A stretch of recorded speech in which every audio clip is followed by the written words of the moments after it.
Assalamualaikum warahmatullahi wabarakatuh. Jadi monopoli ini katanya Adam Smith ngerusak pasar. Jadi monopoli itu kesenangan kotor, jahat dengan memberikan privilege eksekutif bagi perusahaan dagang tertentu. Karena ada privilege ini, akhirnya apa? Ya yang lain mesti kalah, yang lain mesti mati. Dia sendiri yang menang. Jadi, ayo KKN itu kan suap menyuap, itu kan biasanya dalam rangka ini, biar perusahaan tertentu dapat hak tertentu untuk dagang, yang lain tidak dapat. Yang terjadi akhirnya apa? Monopoli. Jadi menang-menangan. Ketika sudah biasanya monopoli ya dengan bantuan pemerintah, karena ada pembelaan atau zaman dulu terkenal sekali istilah kata Belice. Jadi semacam nota, semacam pemihakan untuk memenangkan kelompok dagang tertentu. Nah, ini merusak pasar sudah. Kalau ada yang seperti ini mesti kacau. Kalau yang satu sudah dianak emaskan misalnya karena memberi suap tertentu, yang lain juga, kalau gitu tak kasih suap lagi yang lebih besar biar haknya dapat padaku. Yang lain ngasih lebih besar lagi. Akhirnya pertandingan suap-suapan. Ya, sudah tidak natural lagi sudah. Jadi harusnya pemerintah justru menghalangi adanya monopoli. Karena tidak sehat. Kalau tidak sehat, ya nanti ekonominya tidak akan menyejahterakan. Akan menggumpal di kelompok tertentu atau orang tertentu. Jadi merusak pasar.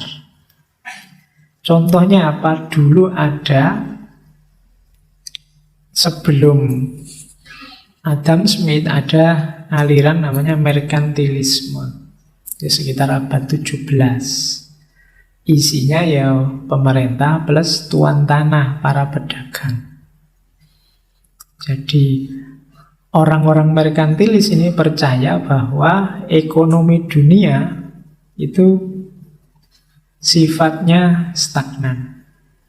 Jadi sifatnya tidak berkembang. Pokoknya ekonomi itu akeh-akehan modal. Itu nanti kelompok merkantilis. Jadi akhirnya apa? Mereka berlomba-lomba kerjasama dengan pemerintah melakukan monopoli. Bahkan zaman itu kelompok merkantilis ini tidak cuma monopoli dalam negeri, juga invasi ke luar negeri sampai lahir kita kenal namanya kolonialisme. Didukung oleh pemerintah dengan pasukannya. Kalau di Indonesia dulu masuk misalnya Belanda dengan VOC-nya. VOC itu kan kelompok dagang awalnya. Kemudian masuk, bikin perjanjian-perjanjian dengan pemerintah lokal yang sudah kalah untuk jaminan dagang. Lahir monopoli-monopoli. Oke, nah orang merkantilis ini nanti ya fokusnya hanya laba, menumpuk modal. Gimana caranya mengumpulkan uang sebanyak mungkin. Uang itu kalau zaman itu ya simbolnya ya diwakili oleh emas dan perak. Semakin koleksi emas dan peraknya banyak, semakin dia disebut stabil ekonominya.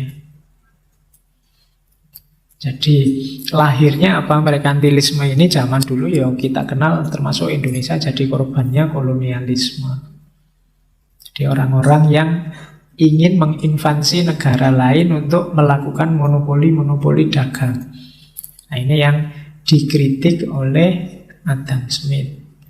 Problemnya ternyata adalah monopoli, intervensi yang tidak sehat. Padahal kalau dijalankan natural saja bisa jadi ya seimbang perkembangan ekonominya. Oke, nah akhirnya kita kenal ini. Sistem yang dirancang tadi, yang tanpa intervensi pemerintah, yang titik tekannya adalah division of labor dan akumulasi modal, kapital dengan dasar tadi kebebasan, lahirnya ini. Kita menyebutnya kapitalisme.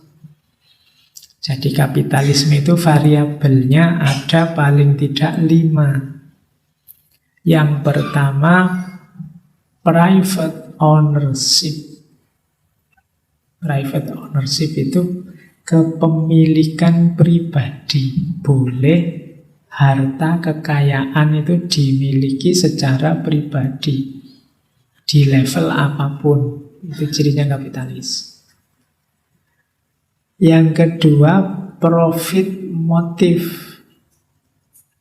Profit motive itu aktivitas-aktivitas ekonomi dijalankan untuk mencari keuntungan saja. Sah. Jadi tadi kan yang slide paling awal tadi tentang motif tindakan, itu kan ada 6 tadi. 6 itu kan semua arahnya untuk kita mencari keuntungan. Jadi profit motive. Kemudian yang ketiga, market ekonomi.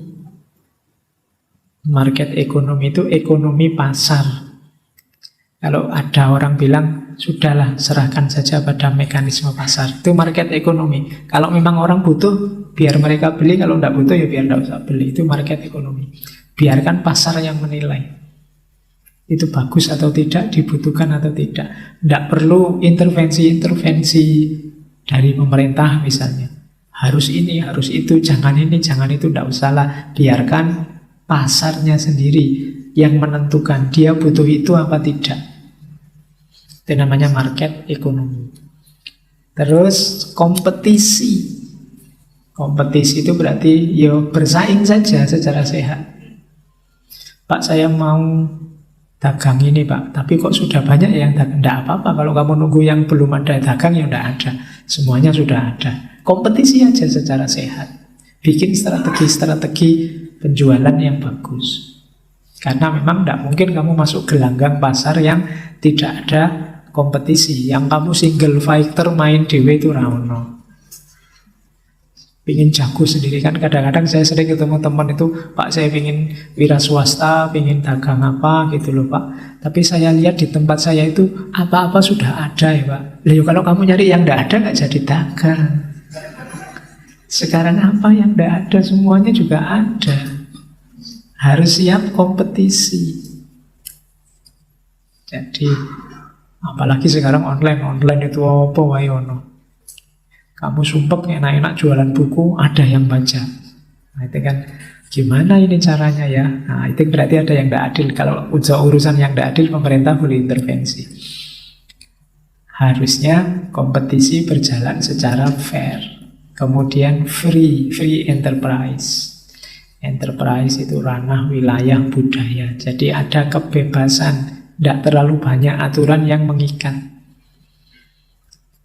Jadi kapitalisme itu berarti private ownership, kemudian profit motive, kemudian market ekonomi, kompetisi, dan free enterprise. Nah, kemarin kan kita banyak mengkritisi kapitalisme, ya silahkan kamu kritisi 5 unsur itu kalau mau dikritisi. Apa iya sih orang itu boleh memiliki apa saja asal mampu? Kalau memang dalam jangkauan, misalkan ada orang itu biasanya tambah kaya kan semakin kaya. Karena apa? Semakin